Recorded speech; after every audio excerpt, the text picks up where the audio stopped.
Tema da série de mensagens dessas quintas-feiras, Salmos, os Salmos, almas desnudas. Nós estamos falando sobre o Salmo 124, é a parte 2 desse Salmo, tá? Salmo 124, segunda parte. A gente encerra hoje o Salmo 124, semana que vem estamos falando sobre outros Salmos. Olhe para mim, por gentileza. Nosso objetivo nessa série sobre os Salmos não é fazer uma divisão didática e falar para você sobre os Salmos de sapiência, os Salmos de imprecação. Não é te dar uma visão teológica, doutrinária sobre os Salmos, tá? Conquanto seja algo muito importante e muito significativo. O nosso objetivo, por isso, Almas Desnudas, é entrar no coração do salmista, é entrar na alma do salmista e tentar entender o que se passava com ele quando ele escreveu o Salmo. Os salmos são cânticos, os salmos são poesia da melhor qualidade. E Deus usa a poesia como uma maneira muito especial de expressar o que está dentro da gente. Assim, entendendo o que se passa na alma do salmista, eu consigo ver a mim mesmo. E entendo como ele superou e como eu posso superar e vencer. Abra o seu coração, a palavra do Senhor já está sendo pregada. Salmo 124, na edição revista e atualizada, você pode ler conosco na projeção, ou... se for uma outra versão, a sua Bíblia vai ter uma pequena diferençazinha aí. Nas palavras, o contexto é rigorosamente o mesmo. Não fosse o Senhor que esteve ao nosso lado, Israel que o diga. Não fosse o Senhor que esteve ao nosso lado quando os homens se levantaram contra nós. E nos teriam engolido vivos quando a sua ira se acendeu contra nós. As águas nos teriam submergido e sobre a nossa alma teria passado a torrente. Águas impetuosas teriam passado sobre a nossa alma. Bendito o Senhor que não nos deu...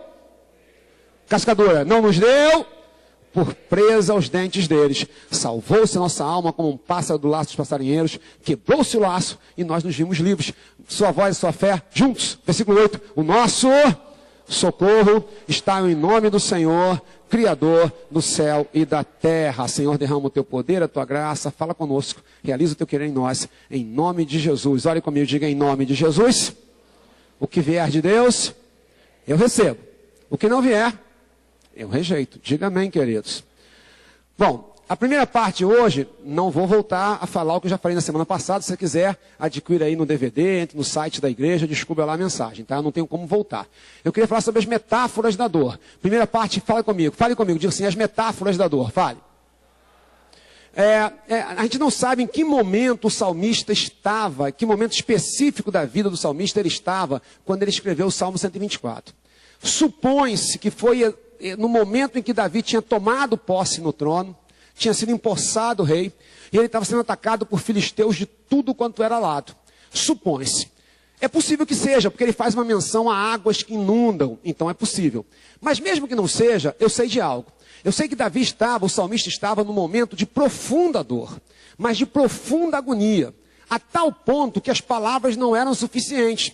Então Deus o inspira a colocar a sua dor, a sua angústia em poesia, em metáforas. Quando eu olho para as metáforas utilizadas pelo salmista, eu me identifico e entendo melhor o que ele quer dizer. Veja versículo 3. Leia comigo em voz alta, por favor, vai. E nos teriam engolido vivos quando... num dado momento, a ira contra ele era tão violenta, mas tão violenta, que ele se sente como alguém que está a ponto de ser engolido vivo. Tal era a fúria do homem. A palavra no hebraico é Adam, que vem de Adão mesmo, né, que deu origem a Adão, vai falar sobre a humanidade. É aquele tempo da sua vida em que pessoas se levantam, mas com uma tal agressividade que você pensa assim, se ela pudesse, ela me ajude, ela me engoliria viva. Ah? A segunda metáfora que ele usa, versículo 4, vai. As águas nos teriam, e sobre a nossa alma teria passado Alguém que tenha vivido uma enchente, alguém aqui já viveu, já esteve numa enchente violenta, já esteve na rua, no meio de uma enchente terrível? Eu citei aqui na quinta-feira próxima passada, em 96, meu filho mais velho nasceu em 94, 96 eu saía da empresa onde eu trabalhava, era para sair 7 horas, era para chegar em casa mais 7h40, cheguei 7 horas da manhã do dia seguinte. Em Jacarepaguá, que era onde eu morava, caiu uma chuva que eu nunca vi nada igual. Ela vinha inundando, carregando tudo, e Davi se sente assim, num momento da vida dele tão singular, tão difícil, que parece que um dilúvio está vindo e vai carregá-lo. E não vai ficar nada sobre nada. E vai levar tudo ali e vai deixar um rastro de destruição e desgraça. Ele caminha, irmãos, e eu estou correndo um pouquinho hoje, porque hoje eu tenho que fazer aqui de forma bem sintética, mas Papai do Céu vai acrescentar, e fala mais uma metáfora, no versículo meia dúzia. Me ajude, vai, bem alto, vai igreja, vai. Bendito!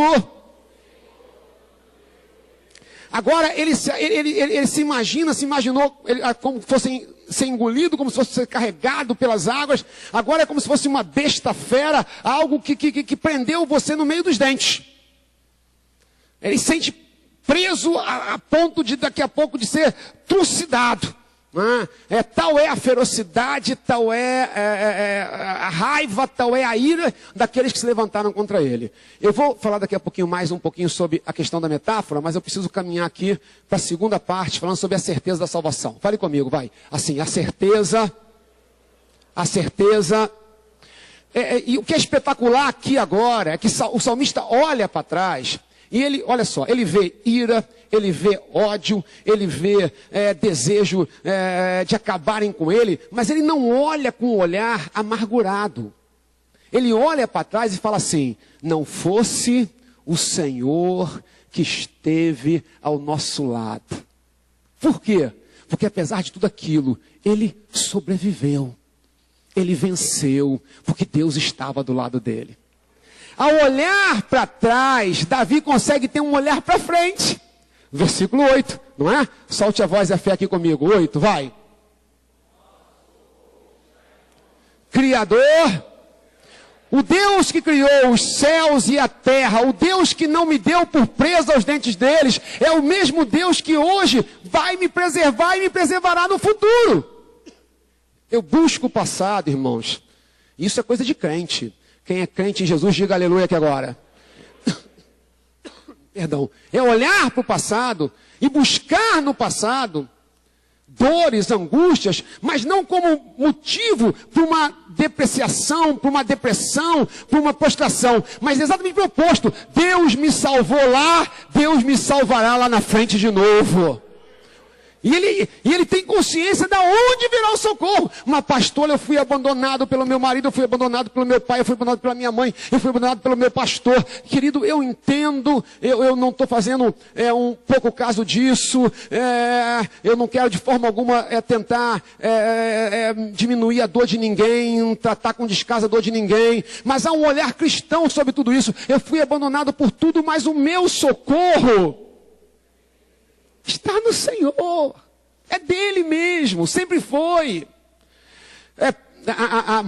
Uma outra metáfora que eu quero trabalhar com você, versículo 7, vai, para mim poder ir para a terceira e última parte de hoje. Versículo 7, bem alto, vai. Salvou-se como um pássaro do laço dos passarinheiros, vai. Eu tenho uma personalidade, irmãos, por natureza difícil. Deixa eu ver quem é difícil aqui igual eu. Vai, levanta a mão assim. E difícil de relaxar também, né? Descansar nos pastos verdejantes. Eu vou falar uma coisa que para mim era difícil, depois aprendi, até porque eu gosto muito de cinema. Minha esposa, nós gostamos muito de cinema. Eu às vezes ia para o cinema, aí quando estava aquele trailerzinho ali antes de começar o filme, não estou prestando atenção no filme ainda, aí vinha um pensamento assim, enquanto eu estou aqui dentro, fala comigo, vai. Tranquilão, o diabo pode estar lá fora fazendo o quê? Trabalhando contra a minha alma. Aí me dava vontade de sair correndo do cinema e orar e fazer alguma coisa. Mas tu vai entrar na paranoia, né? Eu aprendi com Davi algo diferente, querido. Sabe qual é? Se ele estiver preparando, o Senhor desfará o laço do passarinheiro. Alguém já caçou passarinho? Hoje é proibido, mas no passado não era não. Alguém já caçou passarinho? Sabe como é que você fazia com caçar passarinho? Não vou dar aula, não pega mal da aula aqui de caçar passarinho, né? Mas assim, eu moleque, a gente pegava uma manga, abria a manga, botava em cima assim de um galho de árvore, e do lado do galho se botava meio que uma cola, eram uns visgos. O bichinho vinha tão inocente, irmãos. Hoje eu me culpo, peço perdão a Deus pela minha maldade, mas eu era garoto, né? Ele vinha assim tão inocente, dançou. E quantas vezes eu me sentia assim nas mãos de Satanás? Quantas vezes você está de bom coração para alguém e a pessoa está tramando contra você? Você está com a tua alma liberada, e aí? E como é que vai ser? Vou entrar numa paranoia? Vou viver desconfiando de todo mundo? Há muita gente boa aqui que quase não consegue mais viver, sabe por quê? Porque se alguém faz uma declaração de amor, já desconfia. Por que desconfia?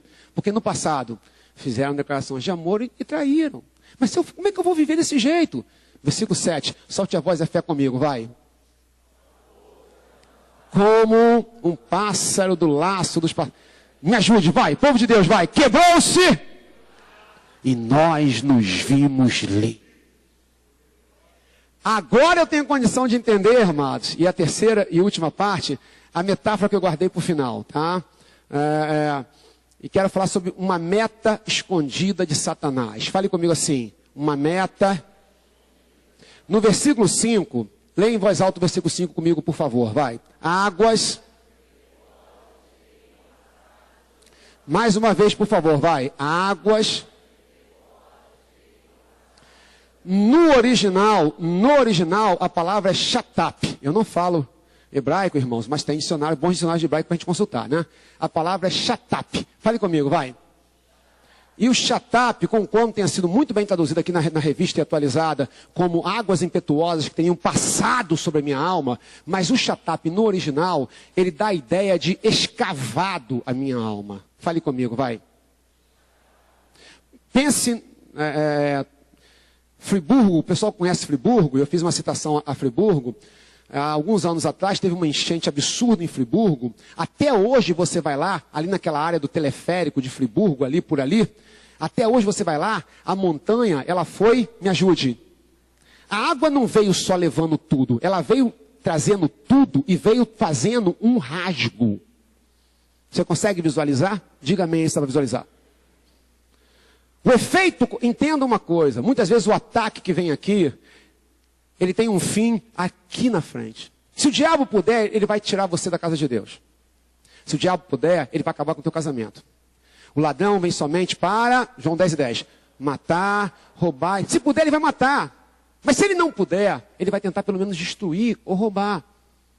E aqui eu tenho que entender uma coisa, que o salmista fala e que é lindo demais. Você foi traído, os homens se levantaram contra você, você se decepcionou na igreja. Se decepcionou com o seu pastor, quem sabe comigo. Se decepcionou na vida profissional.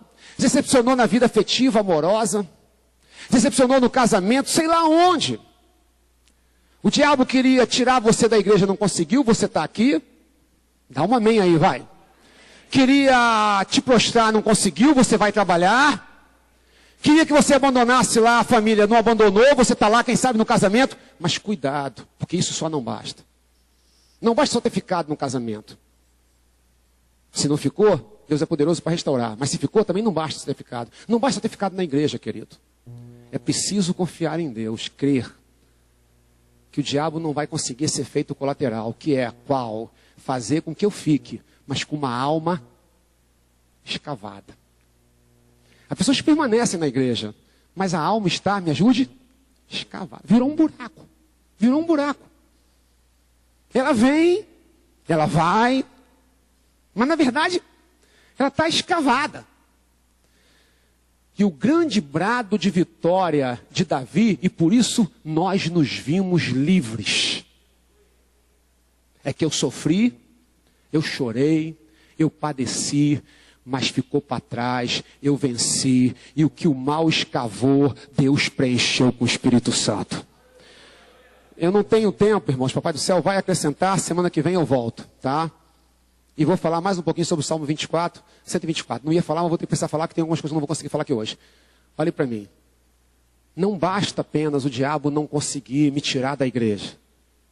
Isso não vai conseguir mesmo, em nome de Jesus, diga amém, vai. Não basta apenas ele não conseguir tirar você da tua família. Não vai mesmo, em nome de Jesus. Diga amém, vai, diga amém. Ou seja lá do que, da vida. Não. É preciso que nós permitamos que o Espírito Santo preencha o que o mal escavou. Porque eu não quero ficar aqui com um buraco que faz com que eu desconfie de toda a declaração de amor, de afeto, que eu não confie mais em ninguém, que eu não tenha mais prazer em nada. Porque eu permaneço, mas eu permaneço como alguém que foi completamente escavado. O que o mal escavou, o Espírito Santo preenche. O laço do passarinheiro foi quebrado e nós nos vimos livres. Só Deus, queridos. Não tem terapia, não tem psicologia, não tem psicanálise. Com respeito a todos. Não tem psiquiatria, não tem pastor, não tem ninguém que consiga preencher isso aqui. Mas o Espírito Santo consegue. É não só não ser tragado pelo dilúvio, não só não ser levado, mas é permanecer. E o que foi escavado, ser preenchido pelo Espírito Santo de Deus. Voltar a amar, voltar a me alegrar, voltar a ter prazer, voltar a adorar ao Senhor, voltar a fazer a obra de Deus, voltar a sonhar com uma vida afetiva, matrimonial. Por quê? Porque Deus preenche o que o mal escava. Feche os seus olhos, por gentileza. Feche os seus olhos, por gentileza.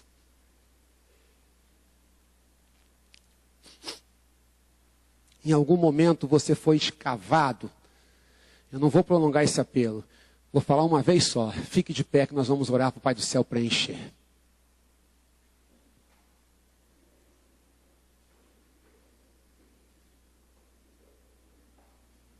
Fale com Deus. Diga, Senhor, eu não vou viver assim.